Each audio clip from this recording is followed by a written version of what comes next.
Okay. Hi, Mike. How are you? Hey, Reggie, how are you?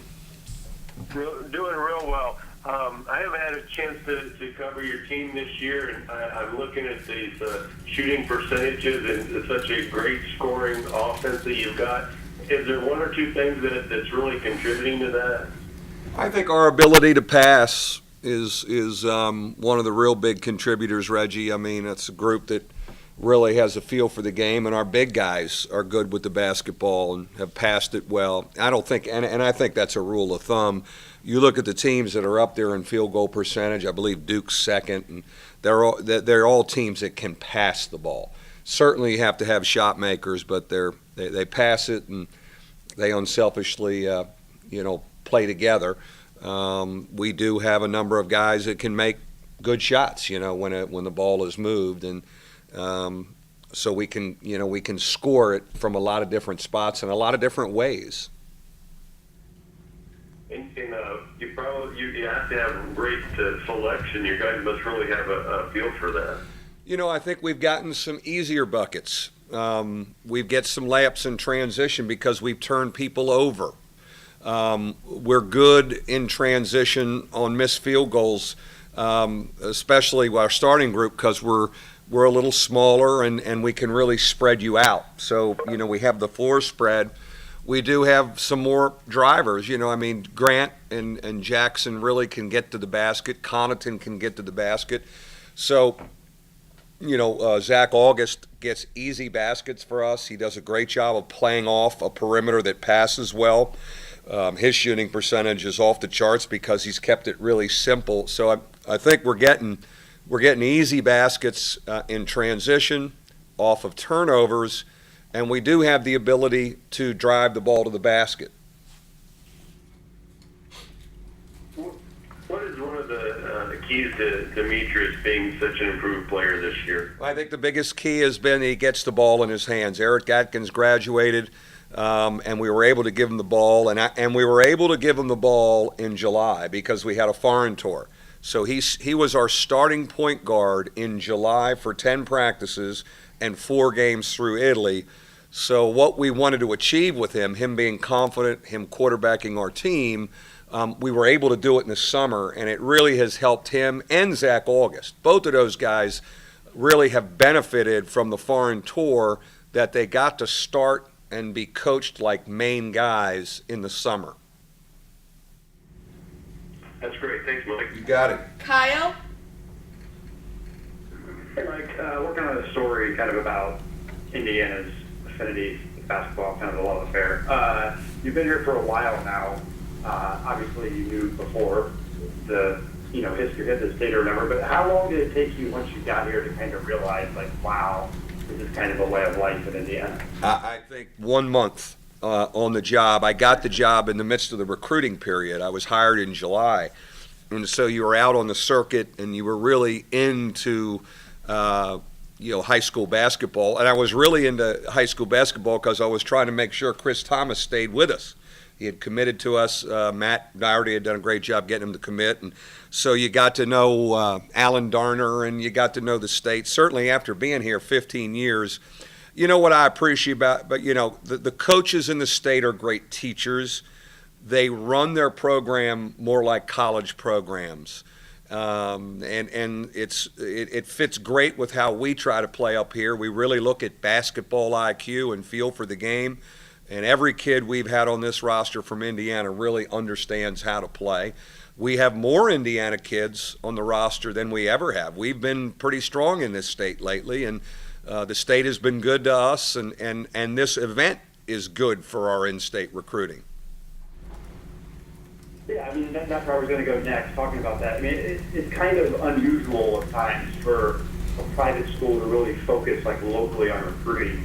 But clearly, being in the state of Indiana, it's kind of history. It seems like that's a huge focus on your guys' recruiting. It really has been. I mean, I think for a while we didn't do much in Indiana. But, you had mentioned it up front. I mean, I'm the old guy in the state. The other Division I jobs have changed a couple times. And I've been here 15 years. You really get to know the high school coaches. I think they've really gotten to know our program and seen how we've done things. And I think they respect that guys get better here. So, you get an endorsement, from the high school coaches and the AAU programs as well. All right. Well, thanks a lot, Mike. You got it. Is there anyone else on the line that has any questions? I'm Nathan Baird from the Washington Journal and Courier. Okay, thank you, Nathan. You can ask your Mike, question. Yep. Good, thanks. Obviously you guys have done a lot of great things this season offensively, and it's probably getting a lot of attention.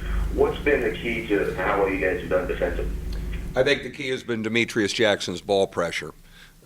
We're better on that end of the floor because he can pressure the ball, and offenses have had to start a little further out.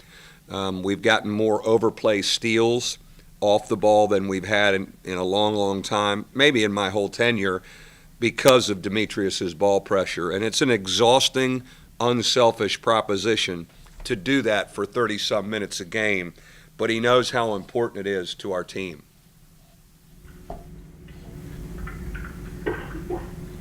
I'm sorry, I got in kind of late. Maybe just what is it about Purdue that strikes you or that you think is going to be the key as far as winning on Saturday? Well, nobody feeds the post, and these two big guys more than Purdue. We just played a Florida State team with 3 7-footers, but they weren't as offensively gifted or the focus of the offense as Purdue with these two bigs.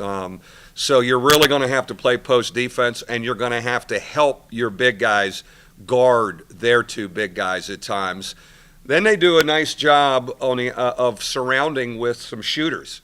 And I think Matt's done a fabulous job with this team. His young players are playing more like sophomores than freshmen. They're very confident right now.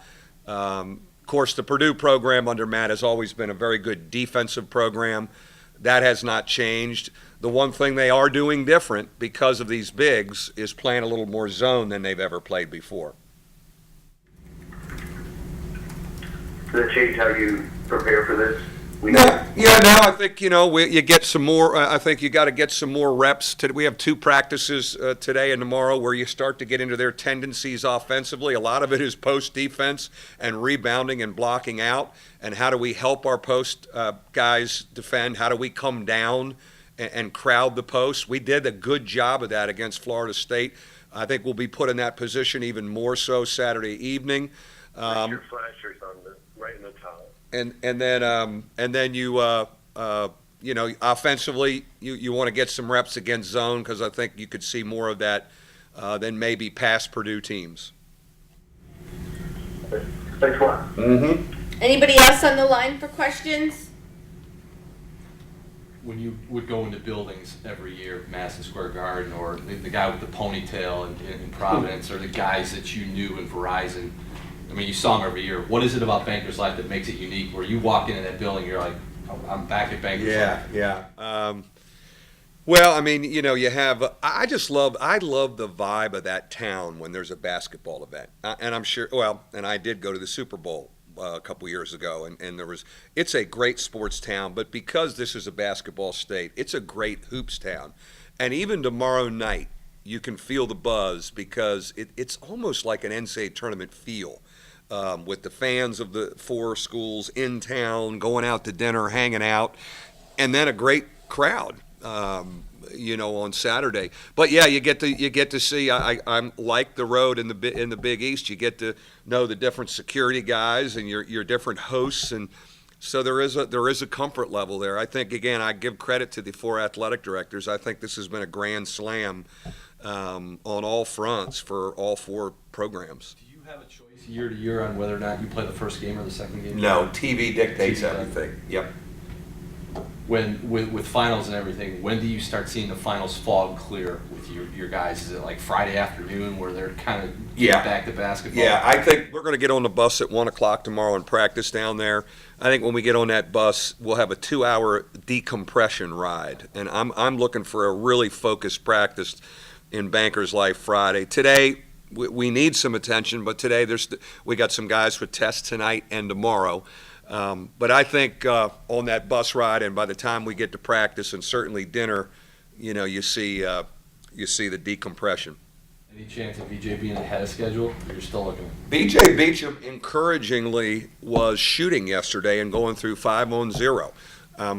I still don't think he's ready to go Saturday, but to see him out there in a shooting drill and going through some 5-on-0 stuff and some transition stuff, nothing live, I think is very encouraging and is a little bit ahead of where I thought he'd be. It's interesting, Mike, to hear you say you're shooting well offensively because you're turning people over, and you mentioned that isn't something you've been able to say very often. I mean, that's got to be another weapon to the arsenal that you normally don't have. Yeah, we've not really had that here, and I think you look at certainly Demetrius and Jaron have those steal instincts. You know, they have the speed and the quickness of foot and hands, and they're instinctive to get their hands on basketballs. Again, a lot of it starts with Demetrius's ball pressure. A lot of guys benefit by overplaying because he's got the point guard pressured, and he's throwing a longer pass or a harassed pass. Steve Astoria is an amazingly disciplined overplay guy. He really does a great job of contesting passing lanes. Pat Connaughton can get up in a passing lane. BJ does that as well. Torres does that when he comes in. But we have some speed guys and some quick hands guys. But again, when you get back to who's guarding the point guard and who's making him turn his back and make entry passes from further out, it comes back to Jackson. How nice is it to look out there and see Demetrius relaxed, comfortable, confident? You probably never looked out on the court and saw him in that mode last year. It's one of the really very rewarding things in my time here to see his growth and to know how confused and lack of confidence that he had last year. To see him grow like this it's really been rewarding to watch, and I give him a lot of credit. After he went through some young stuff last year, he accepted a lot of responsibility of, I got to grow up, I got to be better, I got to be counted on. And I thought when we got into the postseason stuff and then into the summer, he was a voice, and each week he's more of a leader for us. Getting back to getting steals and ball pressure and stuff, you had mentioned in the preseason you thought that college would be going to a 30-second clock. I think there's great momentum, Tim, for next season. I think the rules committee, they're in a rules change year, and I think that will be one of the it will be the top topic they discuss. We always, when I was on the committee, and they still do it, they put out a head coach's survey on rules. My feeling would be, I don't know if 50%, or I don't know if a majority would come back to go to 30-second clock. Now, the problem with that survey, only about 40% of the head coaches return them, which really bothers me when I was there and still kind of bothers me. Because then a lot of those guys complain when a rule's changed, but they didn't return the survey. Anyways, that has no bearing on maybe making a rule change, because when the three-point line was put in, there was only about 40% in favor. They did it anyways in 1983 or something. And my feeling is the 30-second clock has that kind of momentum. My point of bringing it up is that with Demetrius pressuring the basketball for you for the next couple of years, that would make you even more effective defensively. Yeah. I think when you have a shorter clock, you're right. I mean, if you can pressure it, when you're, whatever you're doing defensively, whether it's pressuring or a good zone or a good pack line defense like Virginia plays, you need more time to get an open shot. And if you don't have as much time, that is beneficial, I think, to defenses. Now, I do think there's a movement with some of the coaches who have the most best players to go to 24 seconds, and there's no way that's happening anytime soon. But I think 30 seconds is a real reality, and, I would be surprised if we're not at 30 next year. And you like it? I like it. Yeah, I think it's time, and we experimented with it in the exhibition games, and we experimented in practice. I didn't really see a whole lot of difference, but it would be interesting to look at the data after the first month of games, like by December 15th of next year, is pace of play, and just I think it's a whole. And we got a lot of numbers, guys, as you know. My God, we got more math in this game now. Whatever happened to coaching by the seat of your pants? Anyways, it will be interesting to look at that data in a month of the season next year. And you like it because you just think the 5 seconds ended up being kind of wasted anyway? I think the pace of play is slowed. The trend has slowed over really 15 years. I think anything to get it going a little bit, it is good for the game. Players want to play that way. Fans want to watch the game that way. Some of the things that Demetrius does on the court this year, did you see any of that in practice where there was maybe a glimpse here or a glimpse there? Last year, absolutely. I mean, there's no question. I mean, he had really good practices and good days. I'll tell you what, when we brought him back from the suspension, the practices leading up to the Miami game, he was good and he played great at Miami. He looked a little bit like this in the Miami game. So, there were great signs to build on. And after that, he started trending up, frame of mind wise, attitude wise. He did. And sometimes you learn lessons the hard way. And I think he's a young man that will always look back at that year and go, I learned a lot. And I had to be better, and I had to, have more of an open mind and be more coachable. And I think he's done that on all fronts. What was it about Matt Gregory that said that's a walk-on that fits your program? Well, the one thing we've loved to do with walk-ons, and it, is I like maturity. And a guy, when he's in the locker room, he's talking about older stuff. He was that even as a freshman. We've usually taken older walk-ons. But when he was in my office the first time I met him, I had 15 minutes with him, and amazingly focused. He's a great student. He talks about the stuff he talks about is that of a young man. And he has a feel for the game. He knows how to play. Comes from a very good high school program. I love the flexibility with his size. He could play on the perimeter. He could play inside. Now, knock on wood, we've been pretty healthy. He doesn't get in much 5-on-5.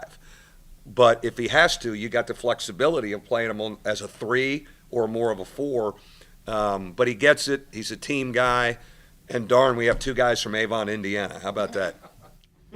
Coach, you mentioned offensively, Purdue feeds the post. They're very skilled, but they also rank 3rd in total block shots. Does that kind of change how you? There's where it's different than Florida State. You would thought Florida State 7-footers, they don't block a lot of shots. These guys do. Now, we can't be overanalyzing and not going to the basket and changing our style of play. I think what I always talk to guys about when we play against teams like this, and Syracuse had been that, and Georgetown in years, you're going to get some shots blocked. So don't let it discourage you. Pick it up off the floor if they block it and lay it up again. We still want our perimeter guys driving. We feel we can get some fouls in there. So, we don't want them looking around for it. Got to still be aggressive. How does the fact that they play more zone impact your ability to drive against this team? Yeah, I think that does change it a little bit. I think one of the things that's helped us against zone this year is we've cut more. And we've almost run our man stuff against zone. Cutting more and ball screening the zone like we do man-to-man frees Jaron and Demetrius to get into the lane. Now, they may not be able to get all the way to the hole, but they're able to get in and make those plays out to our shooters in those situations. Zone, the thing you want to fight is you can't play with the ball over your head. And the tendency is a lot of times is you don't attack the gaps and you play on your heels. And that's why we've gotten to more of cutting, because it still has you playing downhill a little bit and not back this way. You mentioned you have more Indiana kids than ever before. Yeah. Does that add maybe a little incentive to win? Oh, yeah. Our Indiana guys, this is big for them, man. This is big for them. And they played against all these Indiana kids on the other teams down there through their high school careers in the AAU circuit. Now, I don't know. It'd be interesting. I mentioned it in a staff meeting yesterday. The only team that maybe has more Indiana kids is Purdue. I think we have more Indiana kids. They've got 9. We have more than Indiana, I believe. And we may have more than Butler. I think we have more than Butler. So we have the second most Indiana kid. And That's very unusual for Notre Dame. These guys will tell you over the years. It's very unusual, but it's been a good thing. This state has been important to us. Coach, there was, I mean, you mentioned the shooters that they have. Talk about those guards. I mean, some similarities between these two programs. Yeah. Well, Stevens is a big-time shooter and can light it up from there. You have to have a big team awareness. He's as good as any shooter we've played against this year. So we have to have an awareness. It's not something new to us. We've had to, but they also have guys. They have guys that are a little streaky that could really get going on a Saturday afternoon that maybe haven't shot well yet.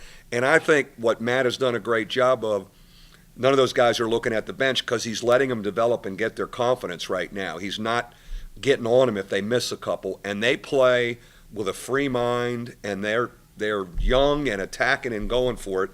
And again, the two big guys just give a presence there where you always have to be aware of post defense and blocking out because they're just huge. One last one for me. Coach Painter said today in his teleconference that Notre Dame is a team you hate to play but love to coach. Do you agree? Yes, I would agree with that. I would agree with that. That's quite I appreciate that from Matt. No, it's I've loved this group. You've heard me say this probably in August when I love my team. And love where we can go, and we still got a lot of work to do, but this would be another real good, it would be a great win for us. Neutral floor, probably going to be a little bit of a road atmosphere, similar to Mohegan Sun. Can we get one in that atmosphere? I think is what I'm going to talk to them about today and tomorrow. Thanks, guys. Thank you.